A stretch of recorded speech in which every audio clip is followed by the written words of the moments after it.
από τον Πατσατζόγλου. Δεν μπορώ να πω ότι ο Καραγκούνης ήταν καλός στο διάστημα που έπαιξε αυτό το 45 λεπτό, αλλά δεν είναι τελείως διαφορετικά στυλ του παιχνιδιού αυτό του Χρήστου με αυτό του Γιώργου και δεν μπορώ να καταλάβω την αλλαγή αυτή. Χωρίς να σημαίνει ότι ξέρω καλύτερα από τον Ραχάγκελ. Είμαστε στη σέντρα, κάνουμε 1-0. Γκέκας και Χαριστέας που είναι τώρα ο αρχηγός μας στη σέντρα. Ο Πατσατζόγλου παίζει χαφ. Σιόλης. Αριστερά στον Βασίλη Τωρος. Κορεατών με το φάουλ που κάνει ο αρχηγός, ο Χαριστέας. Φάουλ λοιπόν για τους Κορεάτες.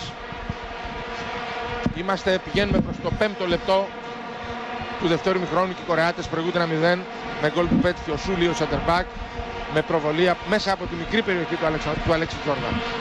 Και τώρα φάουλ με τον Γιου Κιμ που εξτελεί τα στημένα. Φέρνει την μπάλα μέσα στην περιοχή. Σαμαράς καλά τοποθετημένος, διώχνει.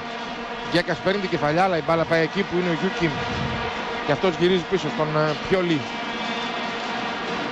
Κρατάει μπάλα αυτός. Γεμίζει. Παπαδόπουλος παίρνει, που παίζει παράλληλα στο Γιου Κιμ. Γιου Κιμ αλλάζει, έχει έρθει δεξιά ο Χουν Γκεόμ. Και πάλι κόντρα από τον Τωροσίδη. Κόρνερ για τους Κορεάτες. Αλέξη. Όσοι περίμεναν το Σωτήρι Νίνη ως το δεύτερο δεκάρι της Εθνικής πίσω από τον Γιώργο Καραγκούνη θα πρέπει να κάνουν λίγη υπομονή. Το δεύτερο δεκάρι στο μυαλό του ο Ρεχάγκελ είναι ο Χρήστος Πατσατζόγλου, ή μάλλον για να μην είμαστε υπερβολικοί. Ας δούμε όμως πρώτα το κόρνερ. Είναι το δεύτερο σε σχέση με τα 6 δικά μας των Κορεατών σε όλο το μάτς. Το 51 έκοψε όμως με το κεφάλι ο Σαμαράς. Έλεγα λοιπόν ότι ουσιαστικά στο δεύτερο ημίχρονο αυτός που προσπαθεί να κάνει το δεκάρι στην ελληνική ομάδα, όπως και επιτενκάτε στον Παναθηναϊκό, είναι ο Κώστας Κατσουράνης μπροστά από τους δύο αμυντικούς χαφ, τον Τζιόλι και τον Πατσατζόγλου. Εκεί για την ώρα δεν έχουμε βρει καθόλου τη συνοχή αυτού του ανάποδου τριγώνου. Προηγουμένως ο Κατσουράνης έκανε μια πάσα πιστεύοντας ότι θα έχει ανεβεί από τη θέση του και ο Πατσατζόγλου, αλλά πολύ περισσότερο ο Σεϊταρίδης. Κανείς από τους δύο δεν έκανε την κίνηση και η μπάλα πήγε κατευθείαν πλάγιο out. Έχει φάει και δύο κλεψίματα ο Κατσουράνης. Φεύγει ο Πάρκ, φεύγει από το Βίντρα, περνάει και τον Παπαδόπουλο μέσα στην περιοχή. Ο Πάρκ 2-0 από τραγικά λάθη. Και αυτή τη φορά έγινε τραγικό λάθος στη μεσαία γραμμή από τον Λουκά Βίντρα που δεν μπόρεσε να κοντρολάρει. Η μπάλα από τον Πάρκ που δεν σταματιόταν με τίποτα πήγε στα δίχτυα μας και έγινε το 2-0. Λάθος από τον Λουκά Βίντρα, λάθος παιδικό, λάθος από αυτά που δεν επιτρέπεται να κάνουν center back, λάθος από αυτά που έχει κάνει κατά το παρελθόν ο Λουκάς. Μας τυχίζει γιατί η μπάλα πάει στον Πάρκ και ο αρχηγός των Κορεατών, κάνοντας κάθετη κούρσα περίπου 30 μέτρων, μπόρεσε να αποφύγει τα μαρκαρίσματα και του Βίντρα που σηκώθηκε και του Παπαδόπουλου που έσπευσε και πλάσαρε τον εξερχόμενο Τζόρβα, στέλνοντας την μπάλα στα δίχτυα μας το 52 και κάνοντας με αυτόν τον τρόπο το Νότιος Κορέα Ελλάδα 2-0. Τώρα τα πράγματα είναι πάρα πολύ δύσκολα. Αυτή η κατάσταση διορθώνεται πάρα πολύ δύσκολα. Χαριστέας μέσα στην περιοχή, βγαίνει ο τερματοφύλακας ο Γιούγκ και μπλοκάρει. Τα λάθη τα ατομικά. Γιώργο. Καπετάνος με μία για τον Σαλπικίδη μέσα στην περιοχή του Σαλπικίδης. Πέρασε. Έβγαλε και την μπάλα σου του καπετάνου out. Από το πέναλτι ο καπετάνος μετά το πέρασμα από την σέντρα που έκανε ο Σαλπικίδης, η μπάλα στον καπετάνο και αυτός με το αριστερό σημάδεψε πολύ ψηλά, τόσο ψηλά που δεν προβλημάτισε καθόλου το Γιούγκ. Αν και βρισκόταν στο σημείο του πέναλτι, θεωρώ ότι ο καπετάνος ευνηδιάστηκε γιατί δεν περίμενε να κερδίσει την κόντρα ο Σαλπικίδης και να του γυρίσει την μπάλα. 70 λεπτά παιχνιδιού συμπληρωμένα. Εδώ πρόλαβε όμως ο Τζιόλης. Πατσατζόγλου δυνατά για τον Γιούρκα. Θα προλάβει ο Γιούρκας, ναι. Και έχει και χώρο για να βγάλει σέντρα. Σέντρα βγήκε, γκολ, όχι. Ο Σαλπικίδης στην προβολή αυτή τη φορά. Άφησε ο Κατσουράνης Σαλπικίδης στην προβολή με τα αριστερό του πόδι out. Δύο καλές σέντρες του Γιούρκα έχουν προβληματίσει. Κόρνερ για την ελληνική ομάδα από δεξιά. Αυτός που πάει να το εκτελέσει είναι ο Βασίλης Τωροσίδης. Στα τελευταία 3-4 λεπτά έχουμε κάπως ανέβει και προβληματίσει την άμυνα των Κορεατών. Το Ρωσίδη στο κόρνερ που κερδίσουμε από δεξιά. Το πρώτο κόρνερ για το δεύτερο ημίχρονο. Έρχεται την μπάλα μες στην περιοχή. Διώχνουν οι Κορεάτες με το Σουλί. Μπάλα στα πόδια του Τζιόλι που τη μαζεύει. Και γεμίζει και αυτός. Παπαδόπουλος πάει για την κεφαλιά. Νομίζω πρέπει να είναι νέο κόρνερ γιατί αυτός που βρήκε την μπάλα είναι ο Σεντερμπακ. Ο Γιονγκ Τσό. Νέο κόρνερ. Και αυτό από δεξιά και αυτό με τον Βασίλη Τωροσίδη.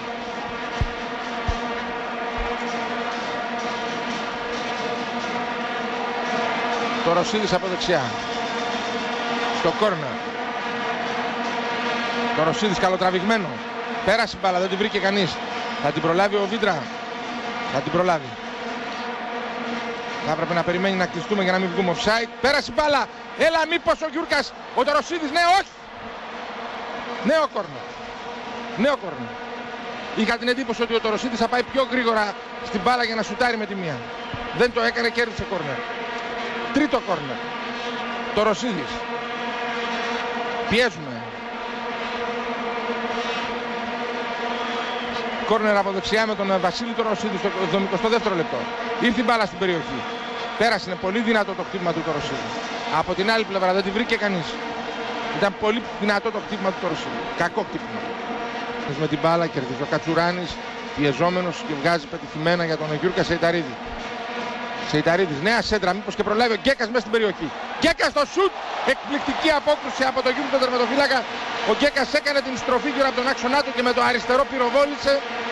Αλλά ο Γιούγκ τινάχτηκε και πέταξε την μπάλα σε κόρνερ. Ωραία φάση αυτή. Ο Γκέκας ενήργησε σεντερφορίσια, έκανε αυτό που έπρεπε να κάνει με τη σωστή κίνηση. Αλλά έκανε αυτό που έπρεπε να κάνει και ο τερματοφύλακας ο 25χρονος ο Γιούγκ, που βγάζει το ψωμί του παίρνοντας μπάλα σε μια Σεϊντουνάμ. Τέλος πάντων, και έχουμε νέο κόρνερ για την ελληνική ομάδα, και αυτό από δεξιά και αυτό από τον μόνιμο στο δεύτερο ημίχρονο εκτελεστή των κόρνερ, τον Βασίλη Τωροσίδη. Τωροσίδης, πέρασε μπάλα, διώξαν οι Κορεάτες. Σγιόλης όπως θα προλάβει ο Τωροσίδης. Είναι σε θέση offside. Σταματάει αυτή η προσπάθεια των Ελλήνων. Ο Γκέκας πολύ ωραίο σου, γυριστό στο 80. Αλλά πετάχτηκε ο Γιούγκ και έδιωξε την μπάλα.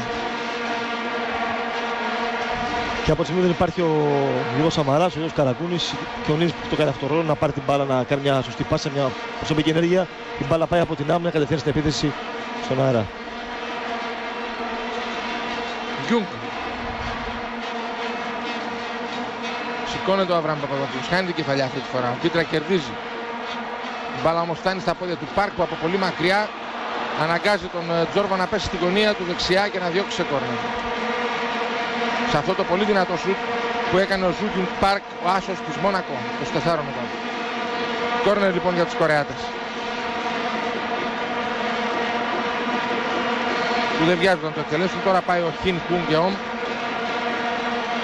ο 27. Το Ρωσίδη στην πρώτη κεφαλιά. Καπετάνος πάει για τη δεύτερη. Την παίρνει. Την βγάζει εκεί που γίνεται ο Σαλπικίδης. Σαλπικίδης με μία πάει για τον Γκέκα. Γκέκας. Κατσουράνης.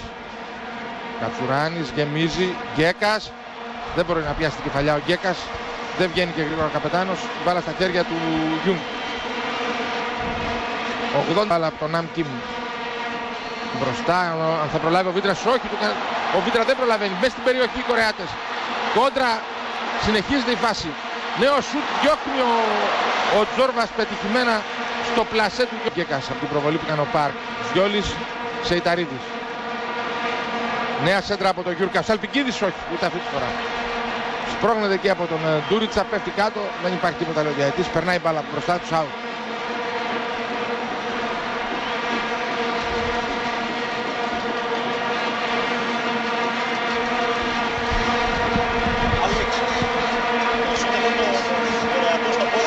Γιούκ στο βολέ. Από δεξιά. Γεμίζει ο Σεϊταρίδης. Σαλπικίδης πήγε να πάρει την κεφαλιά.